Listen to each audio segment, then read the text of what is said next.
मन्नः प्रसादः स्वमत्तम मौनम आत्मविनिग्रह भाव संशोधित तपोमान समुच्यते। अर्थात मन प्रसन्नता, शांत भाव, भगवत चिंतन करने का स्वभाव, मन की निग्रह और अंतःकरण के भाव की भलीभांति पवित्रता। इस प्रकार यह मन संबंधी तप कहा जाता है। श्री कृष्ण ने हमको शांति पाठ पढ़ाया है कि नैसर्गिक रूप से हमारा प्रफुल्लित तब होता है जब हम शांत स्वभाव से अपने अंतःकरण की पवित्रता बनाए हुए ईश्वर का ध्यान करते हैं। हमारी संस्कृति ही हमको सिखाती है हिंसा से कोई लाभ नहीं, यानी हमारे डीएनए में ही द्वेष अकारण हिंसा किसी को कष्ट पहुंचाना नहीं है। हम तो सदैव वासुदेव कुटुंबकम वाले मंत्र का ही अनुसरण करने वाले हैं। लेकिन अगर कोई पड़ोसी देश अपना पड़ोसी धर्म भूलकर हमारी सीमाओं का उल्लंघन करने का दुस्साहस करेगा तो हम उसका उत्तर उसी की भाषा में देना जानते हैं। गीता में श्री कृष्ण ने भी सिखाया है, सुखे दुखे समे कृत्वा लाभा लाभो जया जयो ततो युद्धा युजस्व नैवम पापम वापस्यसि। अर्थात जय पराजय, लाभ हानि और सुख दुख को समान करके फिर युद्ध में लग जा। इस प्रकार युद्ध करने से तू पाप को प्राप्त नहीं करेगा। इसलिए हम हर स्थिति के लिए हर समय पूरी निष्ठा और दृढ़ता से सक्षम भी हैं और उद्यत भी हैं। अगर हम थोड़ा सा पीछे मुड़कर देखें तो सन 1962 की बात है, जब चाइना ने अपनी विस्तारवादी तृष्णाओं को शांत करने के लिए हम पर एक बड़ा युद्ध थोप दिया था। तब हमारी स्थिति कुछ खास नहीं थी।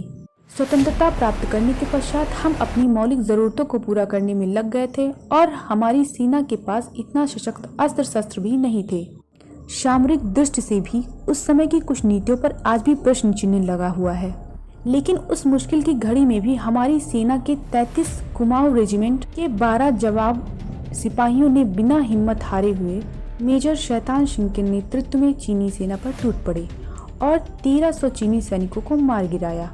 ये रेजोंग लॉ की वो ऐतिहासिक लड़ाई है जिसमें भारतीय सेना के 13 कुमाऊं ने अपने शौर्य का परिचय देते हुए सर्वोच्च बलिदान देकर हमारी मातृभूमि की अखंडता कायम रखी।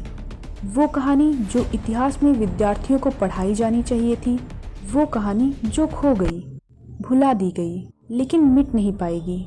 और इसका जीवंत संस्करण चुशुल के वार मेमोरियल में है, जिसमें बहुत सुंदर पंक्ति अंकित है।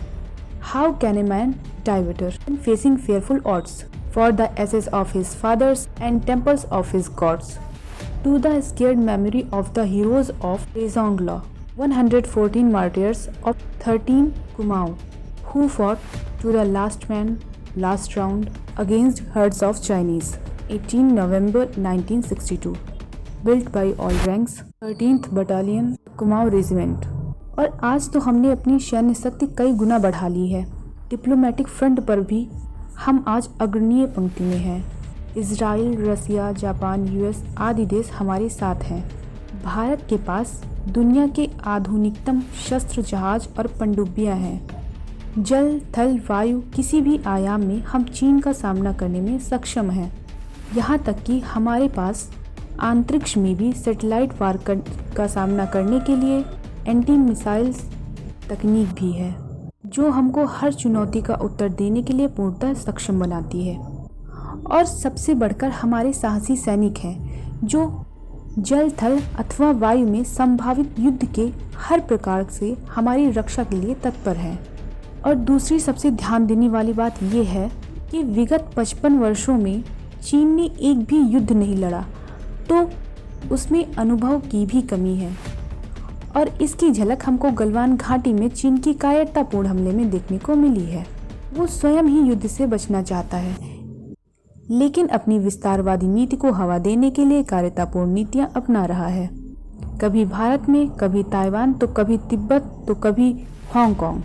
चीन भले ही विश्व में तीसरी सबसे बड़ी सेना है और भारत चौथी, लेकिन अब भारत हर स्थिति का सामना करने के लिए हर तरह से सक्षम हो चुका है। फिर वो आर्थिक, सामरिक, अर्थशास्त्र कुछ भी हो, सर्वदा शक्तिशाली है।